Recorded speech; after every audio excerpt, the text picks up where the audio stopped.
అట్లా అవుతుంది. Right, this is a caller waiting for us అండి. Will take a call and will discuss. Hello hello hello hello అండి, నమస్కారం. ఎక్కడి నుండి మాట్లాడుతున్నారో, మీ పేరేంటి? నేను వనపర్తి నుంచి మాట్లాడుతున్నా అండి. నా పేరు అను. అను గారు, మీ సమస్య ఏంటో చెప్పండి. మేడం ఇక్కడే ఉన్నారు. హలో డాక్టర్ గారు. నమస్తే అండి అను గారు. మేడం, నాకు 2 months బ్యాక్ మిస్క్యారీ అయింది, ప్రెగ్నెన్సీ. ఓకే. బేబీకి హార్ట్ బీట్ రాలేదు. 3 months ఉండాల్సిన బేబీ కూడా 1.5 months ఉంది. డాక్టర్స్ ని అడిగితే హార్మోన్స్ ప్రాబ్లం అన్నారు. అంతకుముందు 2 miscarriages అయినాయి. ఓకే. ఇలా ఎందుకు అవుతుంది అంటారు? యూజువల్గా 2 కానీ 3 కానీ మిస్క్యారేజెస్ అవుతున్నాయి అంటే వాటిని బ్యాడ్ ఆబ్స్ట్రిక్ హిస్టరీ అంటాం అనమాట. సో అట్లా అవ్వటానికి చాలా కారణాలు ఉంటాయి. జెనెటిక్ కారణాలు కావచ్చు, ఆర్ యూట్రస్లో ఎండోమెట్రియోస్లో సబ్మ్యూకస్ పాలిప్స్ కానీ, ఏమైనా సెప్టా కానీ, ఆర్ ఎండోమెట్రైటిస్ కానీ, ఆర్ ప్రొజెస్ట్రాన్ డెఫిషియన్సీ కానీ, ఇట్లాంటి చాలా ప్రాబ్లమ్స్ ఉంటాయి. మీరు డాక్టర్ని కనుక, గైనకాలజిస్ట్ని సంప్రదిస్తే మీకు ఏ కారణం వల్ల మిస్క్యారేజెస్ అవుతున్నాయి అది ఎవాల్యుయేట్ చేస్తారు. పీసీఓడి వల్ల హార్మోనల్ ఇంబ్యాలెన్స్ ఉండి ఎగ్ ఫామ్ అవ్వటము డిలే అవుతుంది, ఆర్ ఎగ్ అనేది రిలీజ్ అవ్వదు. సో వాళ్ళకి కన్సెప్షన్ అవ్వటమే ప్రాబ్లంగా ఉంటుంది. బట్ ఒక్కసారి ప్రెగ్నెన్సీ అయిన తర్వాత మిస్క్యారేజ్ అయింది అంటే it might not be because of the polycystic ovaries. ఎందుకంటే పాలిసిస్టిక్ ఓవరీస్ ఉన్న వాళ్ళకి ప్రెగ్నెన్సీ అవ్వడమే చాలా ఇబ్బందిగా ఉంటుంది. సో ఇంకా మిగతా కారణాలను కూడా ఎవాల్యుయేట్ చేయాలి.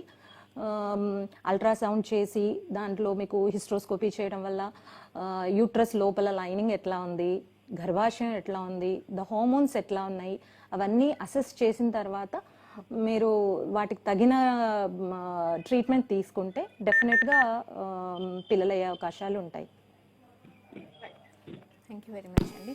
అన్నట్టు తనకి పీసీఓడి ఆల్రెడీ ఉంది అంటుంది, బట్ మీరేమో పీసీఓడి వల్ల అసలు ప్రెగ్నెన్సీయే రాదని అంటున్నారు. బట్ కొంతమందికి పీసీఓడి తర్వాత కూడా ప్రెగ్నెన్సీ వచ్చే ఛాన్సెస్ ఉన్నాయి. పీసీఓడి వల్ల అసలే ప్రెగ్నెన్సీ రాదు అనట్లేదు. పీసీఓడి వల్ల ప్రెగ్నెన్సీ ఛాన్సెస్ అనేవి లోవర్ అవుతాయి. సో ఏంటంటే పీసీఓడిలో మెయిన్ ప్రాబ్లం అనేది అనోవ్యులేటరీ సైకిల్స్ అంటాము. అంటే ఎగ్ ఫామ్ అవ్వదు, ఎగ్ రిలీజ్ అవ్వదు. ఎప్పుడైతే ఎగ్ రిలీజ్ అవ్వదో అప్పుడు ఎంబ్రియో ఎట్లా ఫామ్ అవుతుంది. సో అక్కడ ప్రాబ్లం అట్లా వస్తుంది అనమాట. సో ఇప్పుడు ఏంటి అంటే ఈ పీసీఓఎస్ ఉన్న వాళ్ళకి తగిన జాగ్రత్తలు తీసుకొని డాక్టర్ని సంప్రదించి ట్రీట్మెంట్ తీసుకుంటే పిల్లలు అవుతారు. But how severe the disease, ఎంత సివియర్గా డిజీజ్ ఉంది, వాళ్ళు ఎంత కరెక్ట్గా మెడిసిన్స్ వేసుకుంటున్నారు, లైఫ్ స్టైల్ చేంజెస్ ఎంత కరెక్ట్గా చేస్తున్నారు, అవన్నీ చూసిన తర్వాత వాళ్ళ రెస్పాన్స్ అనేది డిసైడ్ అవుతుంది. అలాగే ఈ హార్మోన్ చేంజెస్కి పీసీఓడికి సంబంధం ఏంటండి? హార్మోనల్ చేంజెస్ అంటే ఇప్పుడు బాడీలో థైరాయిడ్ హార్మోన్ ఇంబ్యాలెన్స్ ఉందనుకోండి. When thyroid hormone imbalance is there, it indirectly affects the menstrual cycles. And ఈ పీసీఓఎస్లో ఉండటం వల్ల ఓవరీస్ ప్రొడ్యూస్ చేసే హార్మోన్స్ ఈస్ట్రోజన్, ప్రొజెస్ట్రాన్ ఇంబ్యాలెన్స్ అవుతాయి. And ovaries androgen levels increase అవుతాయి అండ్ ఇన్సులిన్ రెసిస్టెన్స్ ఉంటుంది. These are the hormonal changes we routinely see in the polycystic ovaries.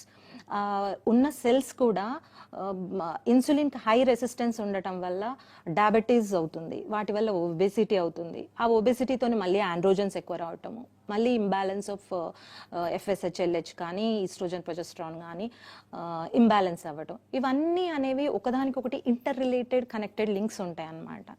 So ఇట్లాంటి hormones అన్నీ కూడా పీసీఓఎస్లో ఇంబ్యాలెన్స్ అయ్యి మెన్స్ట్రల్ సైకిల్ ఇరెగ్యులారిటీస్ కానీ, anovulation అని infertility